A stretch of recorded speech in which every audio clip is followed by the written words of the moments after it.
la mayoría de los casos importantes que se conocen en los tribunales desastre eso. están extintos porque el plazo no sería ni siquiera 4 años, sino 3. Punto ese. José, ¿qué podría haber detrás de esta celeridad sin consulta en aprobar esta modificación? En un idioma meteorológico, ¿cuál sería la alerta roja del proceso? Sí. Mira, hay una alerta roja en contra de los derechos fundamentales de los ciudadanos dominicanos. Indiscutiblemente el aumento de los tiempos de prisión preventiva va íntimamente relacionado con la presunción de inocencia, el derecho a un juicio y a una justicia oportuna, etc. ¿Qué podría estar detrás de esto? Un órgano persecutor como la Procuraduría General de la República tratando de acomodar las reglas del Código Procesal Penal a los procesos que ha estado instrumentalizando en los tribunales de la República. Esa es mi sospecha. Tal vez estoy equivocado como casi siempre, pero eso es lo que pienso hasta el momento.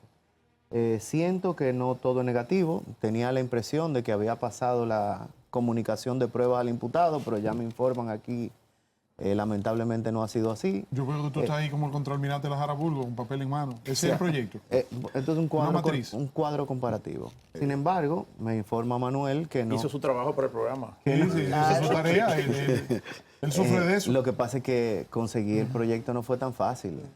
Parece como que está bien guardado. Entonces... ¿Quién lo Pero introdujo? todo eso genera suspicacia, mucha suspicacia. Si usted lo dice, yo se lo creo.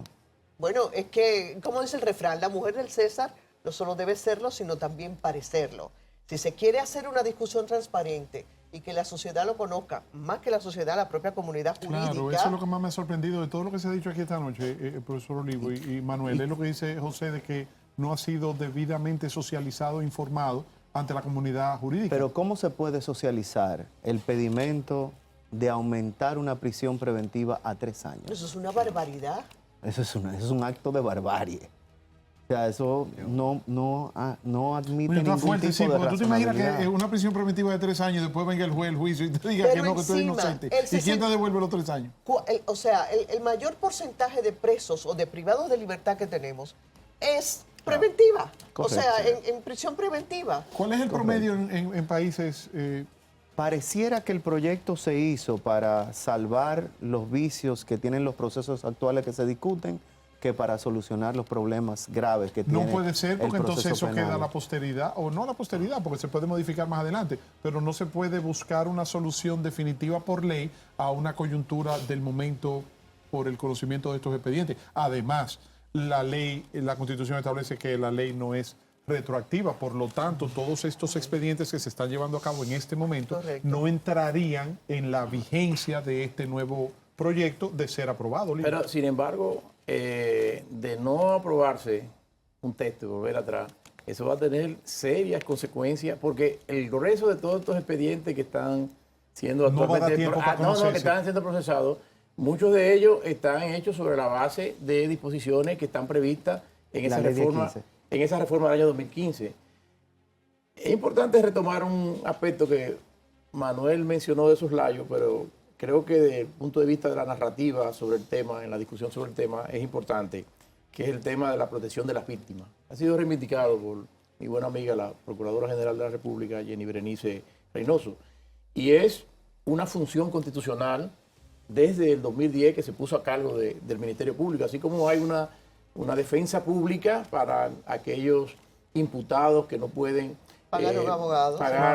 Sostener económicamente el costo de una defensa, el Estado se lo provee. También eso era una tarea que puesta a cargo del Ministerio Público de organizar un sistema para la defensa de la víctima. Ahora bien, con esto no podemos, porque todo el sistema está orquestado hacia aquella parte también que puede sufrir menoscabo de su dignidad humana, es decir, los derechos fundamentales.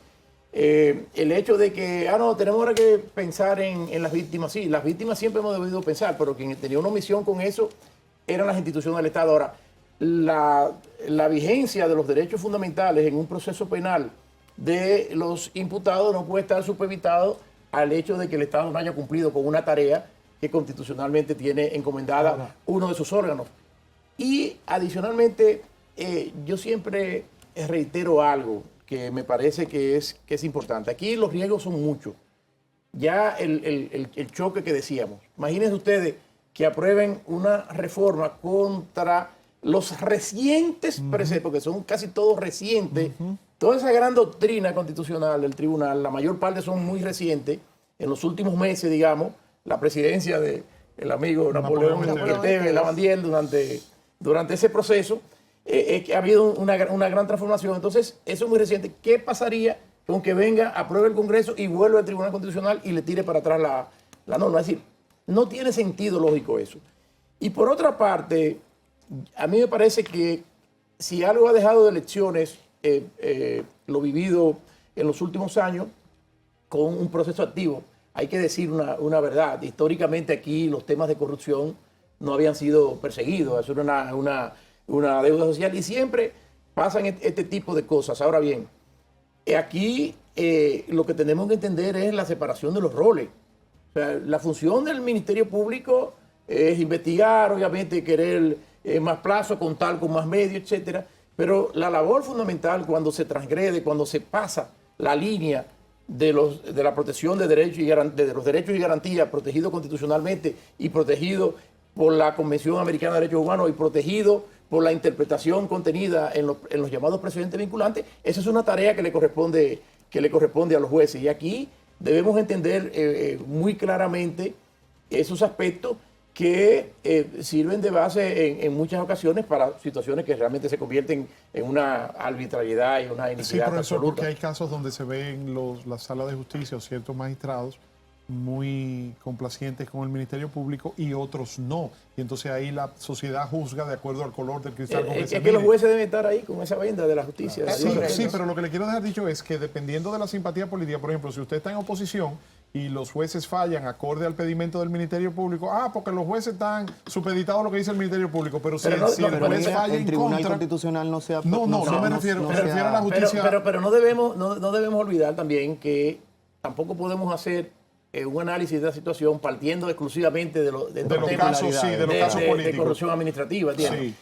El otro aspecto que a mí me preocupa mucho, y hablábamos en la pausa de eso, o sea, cómo los procesos de populismo de derecha e izquierda en América Latina, que conllevan prácticas autoritarias, per se, están muy entrelazados hacia esa forma regresiva que hablaba el profesor Bindel, en el proceso penal de un Estado democrático.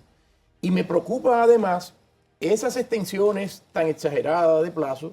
Es como si nosotros nos encontráramos en una situación extrema de seguridad pública, como por ejemplo la que vive Ecuador, donde los estados de excepción, o sea, donde la delincuencia realmente ha tomado el control del Estado. O sea, nosotros no podemos como sociedad traducir eso, porque mi percepción esa es que no es la situación de la República Dominicana, salvo que uno no sepa algo, Manuel, y que motive esas cuestiones, pero en ese caso deberán ser transparentadas también. Sí, se me ocurre algo, profesor Olivo, Balaguer lo decía, este país es difícil, esto es palo si boga y palo si no boga.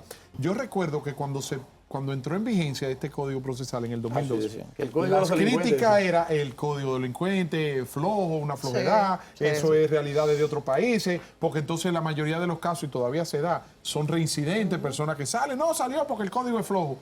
Pero entonces ahora quizás se ve que estamos yendo hacia el otro extremo, poniendo quizás más fortaleza. Lo que pasa es, señores, miren, al final el gran tema es la aplicación. Claro. Porque es verdad, el código, vuelvo y digo, se inspiró en una ideología garantista que venía ya, insisto en esta idea, en los tratados internacionales, desde la Declaración de los Derechos Humanos de 1949, el Pacto de Derechos Civiles y Políticos de 1966, la Convención de San José, el Pacto de San José de 1969, todos esos textos que se incorporaron a nuestro ordenamiento jurídico, pues bueno, trajeron un sinnúmero de garantías que para mí incluso, lo llegué a sostener así, hacían inconstitucional el Código de Procedimiento Criminal de ese entonces. Totalmente.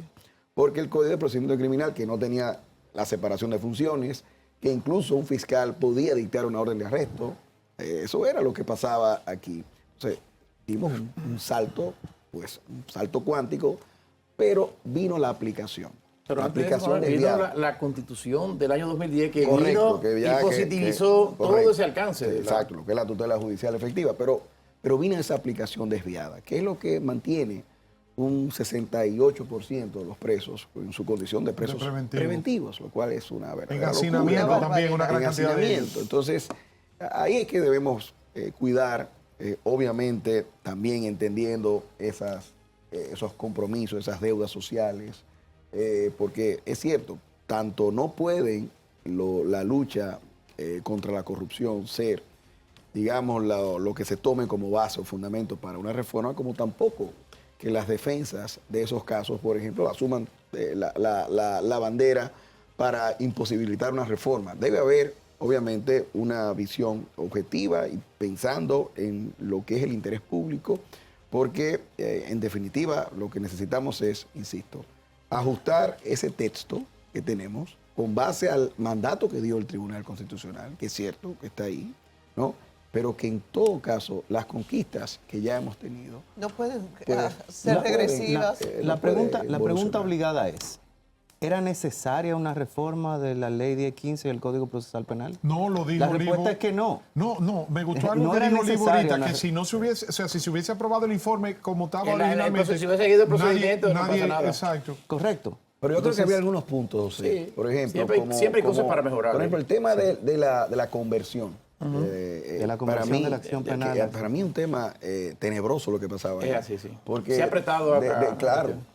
Es una facultad arreglada chantajes, incompleta. extorsiones, etcétera, porque usted tenía la posibilidad de llegar a un juicio con solo ese acto, digo, el imputado, sin tener ningún tipo de conocimiento de por qué estoy en un juicio. Ah, bueno, porque un fiscal decidió que la querella que interpusieron en contra de usted, pues bueno, no era tan relevante para que el Ministerio Público invirtiera su tiempo en eso. Entonces usted va a un juicio directamente. Bueno, eso la verdad es que Y ahora... sin fiscal. Y sin derecho a y sin impugnarlo. fiscal, y sin tampoco, ¿eh? derecho a impugnarlo. Las objeciones se declaraban inadmisibles porque no eran parte de las resoluciones que puedan ser Y ha servido impugnables. para muchos procedimientos extorsivos. Así eso. es. Entonces, ¿qué pasa? Ahora se permite, por ejemplo, en la reforma lo vi, me parece algo fantástico, que se haga un procedimiento contradictorio de permitirle incluso la posibilidad de objetar ese dictamen de conversión que hace el Ministerio Público. Hay cosas que sí que requieren una modificación. El tema, la prisión preventiva con elementos que están establecidos ahí, que son distorsiones, pues debe modificarse también. Es decir, son cosas que sí, que pueden revisarse. Ahora, por lo pronto, quizás lo razonable hubiese sido aprobar la 1015 Con el informe. y pero esperemos cuál va a ser la decisión A que va a ver, tomar finalmente el Algo Senado. más preocupante aún, Nos quedan 2 minutos. que si nos Vaya al fondo, abogado. diluimos en esta discusión, Concluya. si nos diluimos en esta discusión y sale de vigencia la ley 1015, la mayoría de los casos importantes que se conocen en los tribunales desastre eso. Buen están punto. extintos porque Buen el plazo punto. no sería ni siquiera 4 años, sino Buen 3. punto No, ese. 3. Buen punto ese. O sea, Entonces, es a ni general siquiera lo Lozano que aumentaríamos. estamos apostando, es todo o nada. Entonces nos queda la pregunta final, porque ya tenemos que cerrar. ¿Se levantará su voz la comunidad jurídica, la sociedad consciente para hacer que lo que está sucediendo en las cámaras con relación a ese proyecto tenga la alerta necesaria? Parece que se está despertando y cada día, porque pasa que como esto ha sido un poco... Y después de este despertador de este programa de esta noche, esta Eso alarma, es, este programa yo creo que es un toque de queda ya previamente con, Sí, sí, con, sí. con la llegada del buen amigo Sergio Tulio. Hizo su exposición. No, pero no han dado Sergio Tulio, está con el cubo al agua. Sergio Tulio Entre merece Valerio esa y- Que no ha hablado nada del Consejo de la Nacional de la atención, Magistratura. mi Eso es lo querido que falta. Pedro Catrén, senador de la provincia de Samaná, presidente de la Comisión de Justicia del Senado de la República. Tiene una gran responsabilidad. Sí, señor, sí, señor. Esa pelota está en su cancha, mi querido senador Pedro Catrén.